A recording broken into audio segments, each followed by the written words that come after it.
It's one of those books that seems like a mashup of like 5 different things. The Divergent, The Giver, Alive. Am I forgetting anything? The Purge. Oh yeah, that's a good one. The Forgetting takes place in the city of Canaan, a self-sufficient city surrounded by high walls and no one goes in and no one comes out.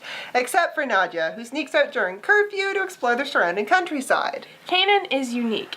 Every 12 years, the citizens of Canaan undergo the Forgetting, which means everybody forgets their previous memories and everything starts over again. The only way that knowledge is retained is through journals, and these journals are saved in archives so that people can figure out who they were before the Forgetting. Nadia is unique. She's the only one who remembers what happened before the last Forgetting, and it was awful. Think the Purge. Everybody knows that they're going to forget so close to the Forgetting, so they go a little insane, destroying other people's books, rape, murder, hoarding.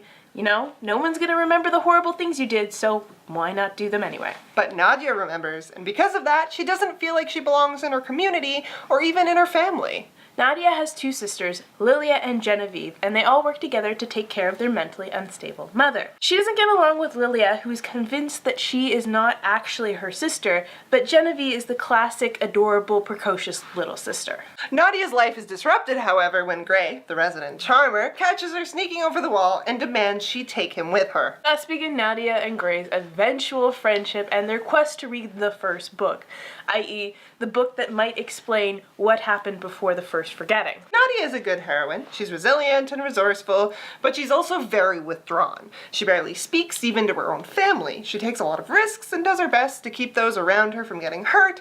She's not hard to like. Ray is a decent love interest. He's nothing special, but he does have a really great backstory and does his best to support Nadia. He's most interesting near the end, though, when he loses his memories. Gray is literally the first boy that Nadia talks to, so it's one of those romances that feels inevitable. But as far as those go, it's not bad. It's not gonna melt a heart of ice like yours truly, but it's decent. Villain-wise, The Forgetting is also pretty good.